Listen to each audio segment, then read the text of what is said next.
What's going on, everyone? Gormy here. Today I have got a brand new tactic for you guys. I actually came up with it what would be yesterday on stream, but I believe this video is going to be coming out Monday. So Friday I came up with an idea to implement a very unique role into my tactic that I was using, and it is called the Rom Dirty. And I loved how it played, so I was like, you know what? I'm going to test out a tactic with a Rom Dirty. Sure enough, that role, absolutely phenomenal, really helps dictate the play. So today we have got a 4-3-3 featuring a Rom Dirty that I know you guys are going to love. This is for those teams that are higher up in the leagues or some of the best in the world. This tactic will really allow you to really have a lot of success. Tested with 3 teams. All 3 teams had multiple trophies. All of them did very, very well. 2 of them won their leagues. 1 finished just off by a point. So you guys will see that in a few moments. But if you guys do happen to enjoy, please leave a like, comment, and subscribe, as subscribing is absolutely 100% free. I'll be linking the tactic down below in the Discord. There's a link down there for you guys to join it. And also, in regards to the Discord, if you guys want to download the tactic, please follow the rules and role assignment within the Discord. Then you guys will be able to get access to the full Discord. Otherwise, you will have to copy it over from the video. So if you need to, you can pause and copy it on over so that you guys can use it. But yeah, with all that being said, let's get into the video.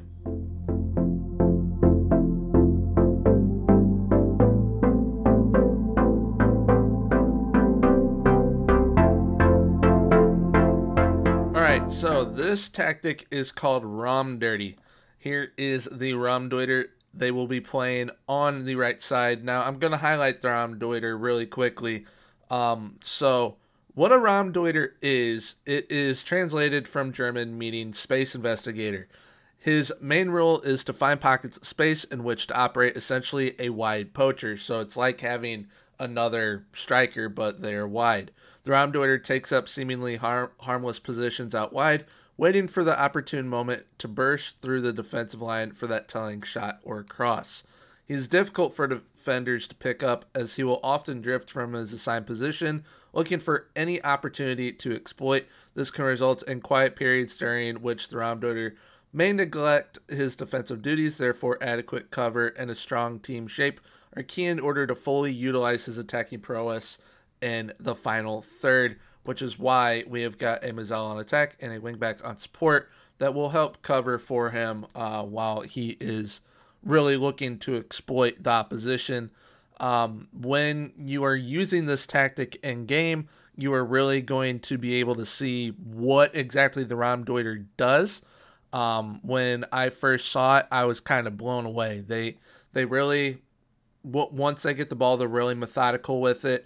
They look for the perfect run, and once they find that run, more often than not, I would say at least 60-70% of the time, they are going to be scoring or getting an assist for you.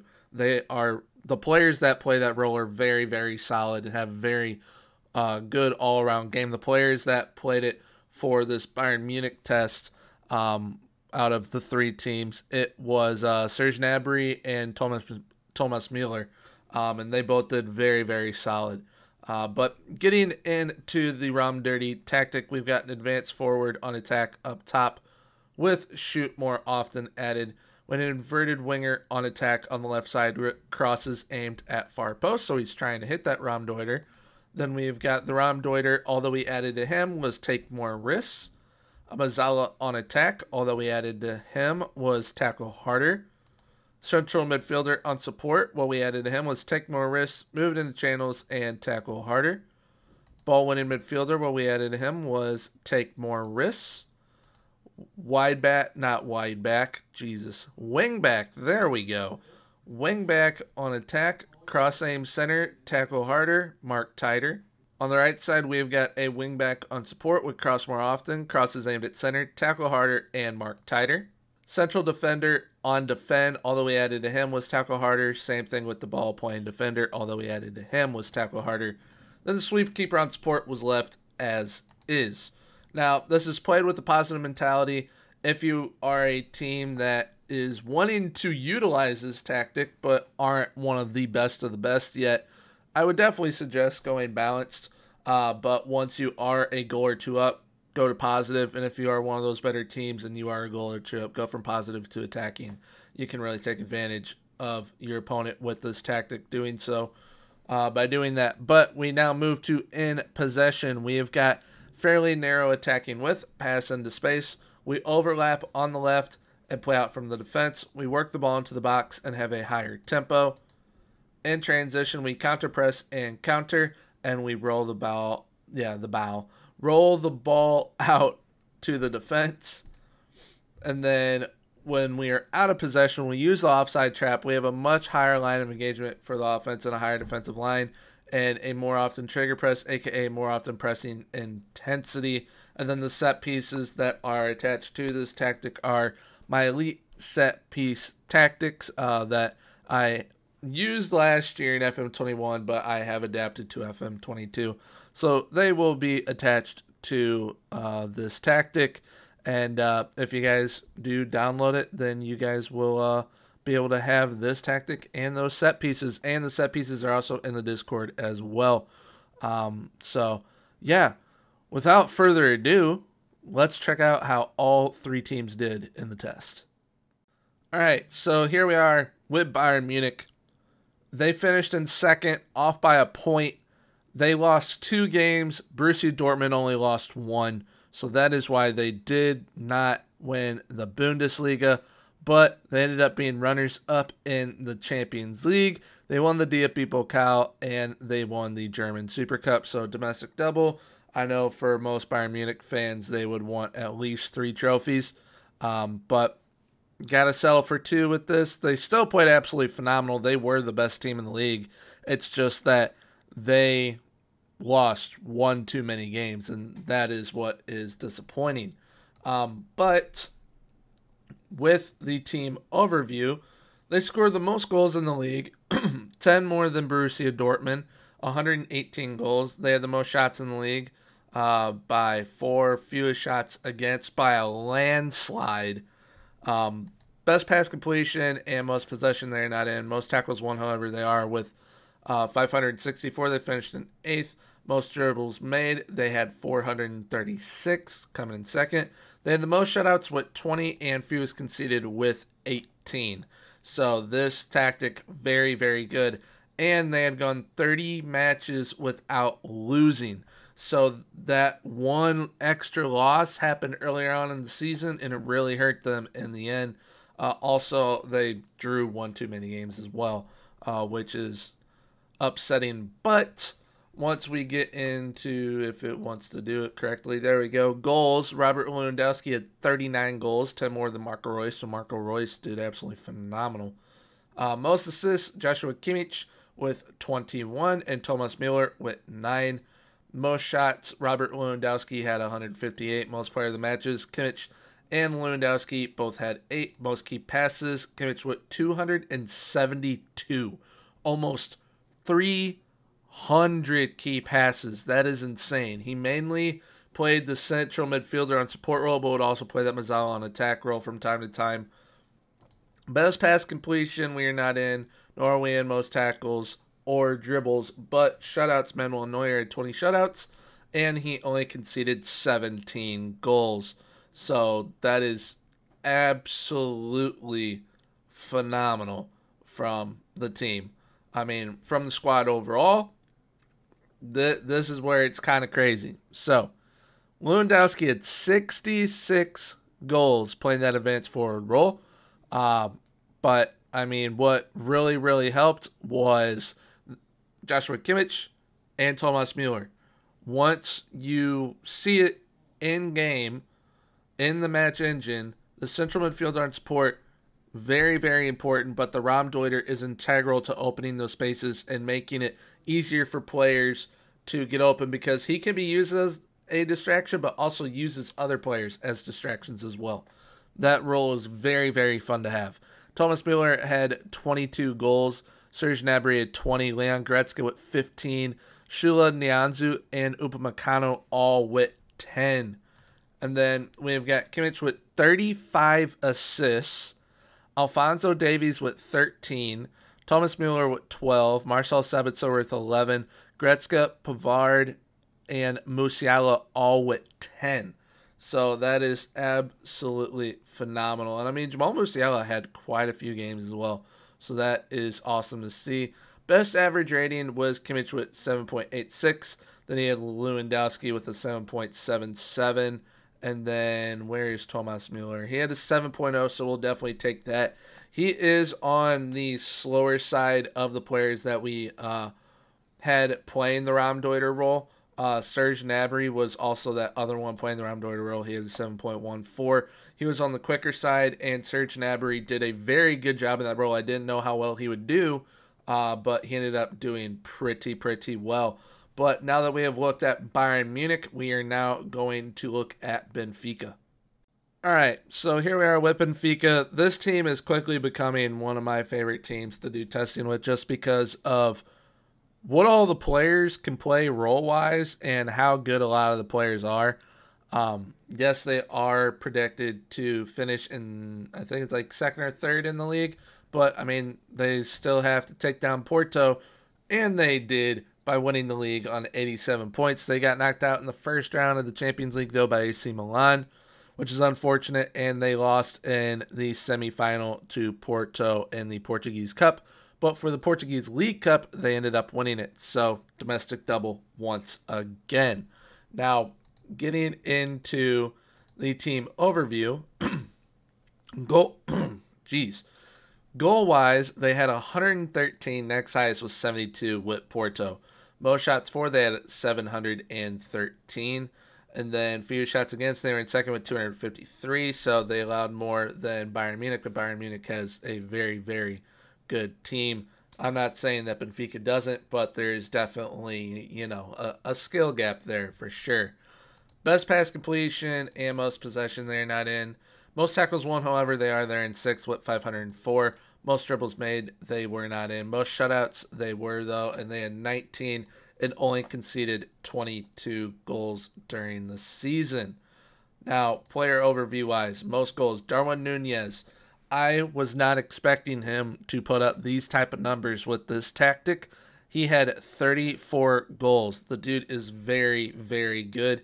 Most assists, Alex Grimaldo with 15, and Pizzi, who a majority of the time would play that Rom Dirty role, had 12 assists. Most shots, Núñez with 169. Most player of the matches, Núñez with 10, Grimaldo with 6. Most key passes, Grimaldo with 125. Pass completion, tackles 1, and dribbles made, we are not in. But most shutouts, we are. Vlachodimos had 15, coming in second. And then Few's conceded, he conceded 17, coming in second once again. So overall, very solid performance from all of the teams. Not all the teams, all the players. And getting into the team goal-wise, Darwin Núñez had 43 goals on the year. Pizzi with 15. Rafa with 14. Gedson Fernandez with 13. Diego Gonçalves, who also played that Rom Dirty role. They kind of did it by committee, those two, Pizzi and Diego. He had 12 goals. And Lucas Verissimo with 12. Now, assist-wise, we've got Grimaldo with 20. Pizzi with 18, Gedson Fernandez with 16, Diego Gonçalves with 11, Valentino Lazaro with 11, and Joao Mario with 10. So this team, very good. Very happy with how they performed. You've got Grimaldo with a 7.85 throughout the season, Darwin Núñez with a 7.77, and then where is our Rom Dirty? Pizzi was down here to 6.98. Which, I mean, not the best, unfortunately, but still did very well. And same with Diego, he had a 6.98, and he still did very well. It's just a majority of the time when they, I was looking over like average ratings for a bunch of the games, they did very well. The Rom Dirty role does very well. But, I mean, once they have contributed in their part of building up the play, like the wingback on attack, the central midfielder, the Mazzala, the advanced forward, the inverted winger, they start taking over. And it is a very good tactic in that way. But now let's look at the final team with Liverpool. All right, so here we are with Liverpool. Liverpool did the best trophy-wise out of everyone. They almost had a quadruple. They ended up with a treble by winning the league on 97 points, beating Bayern Munich in the Champions League final, and winning the Carabao Cup. They got knocked out in the semifinal of the FA Cup by Man U, which is unfortunate. But, I mean, hey, a treble and winning a Champions League and the Prem in the same season, I know Liverpool fans will be very happy with that. Now, getting into the team overview, they had the most goals in the league with 114. Most shots, they were in second with 716. Fewest shots against, they only had 238 against. So Bayern Munich had the best defensive record out of these three, with allowing shot-wise. Then best pass completion, they're not in, nor are they in most possession. Most tackles won, however, they are in fourth with 710. And then they're in eighth for most dribbles made with 496. Most shutouts, they are in first with 25, and fewest conceded, they only conceded 20. So I believe that's one or two more than Bayern Munich. Can't remember right now. But getting into the player overview, we've got goals. No one was in goals. The goal totals were definitely up this season for a lot of the players. But I know that Mohamed Salah had 17 league goals, but he just missed out on that top 8. And then most assists, we have got 3 players in here. So Trent Alexander-Arnold with 16, Andrew Robertson with 11, who had a phenomenal season with this test, and Mohamed Salah with 10. Most shots, Virgil van Dijk was in there with 106. Most player of the matches, we didn't have anyone. Most key passes, however, we did both wingbacks, Trent Alexander-Arnold with 128 and Andrew Robertson with 123. Best pass completion, we're not in. Most tackles won, however, we are. Andrew Robertson in 7th with 87. Most dribbles made, Andrew Robertson in 7th with 110. Most shutouts, Allison had 25, and fewest conceded, he allowed 20. So, team, once again, performed very, very well overall. You then have got the goals for the team, and they have a lot of players in double digits. We've got Mo Salah with 26, Virgil van Dijk with 26, Thiago Jota with 22, same with Roberto Firmino, Alex Oxlade-Chamberlain, I absolutely love the Ox, he had 18, Joel Matip with 13, Sadio Mane with 12. Then assist-wise, you've got Trent Alexander-Arnold with 32 assists, Mohamed Salah with 17, Andrew Robertson with 17, Thiago with 11, and Sadio Mane with 10. Highest average rating was Andrew Robertson with a 7.63. Then you have Virgil van Dijk with a 7.56. And the man that played the Rom Dirty role was Mo Salah with a 7.27. Having the most goals, tied for most goals, that is, on the team with 26. And in joint second, I guess you could say, for assists with 17. So Mo Salah definitely succeeded the best in that Rom Dirty role. I mean, he is one of the best players in the world. But yeah, him, Thomas Mueller, Serge Gnabry, Pizzi, Gonçalves, they all did very, very good in that Rom Dirty role. You guys will see them in a few highlights here in a moment. But all these teams did very, very well. I'm very, very happy with how this tactic performed. I mean, when you really think about it, not many people use this Rom Dirty role. Not a lot of people use the Rom Dirty role. A lot of people like using those inverted wingers, inside forwards, wingers in general, advanced playmaker. No one really gives the Rom Dirty role a go. And the Rom Dirty role, in my opinion, is a very, very solid role and allows for players that can succeed in that style of the game to really help your team produce on a whole other level that you didn't know that they could hit. So, yeah. Now we are going to see how the tactic performs in the match engine.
right, so there we have it. That is Rom Dirty wrapped up. I hope you guys did enjoy today's tactic. It is very, very solid.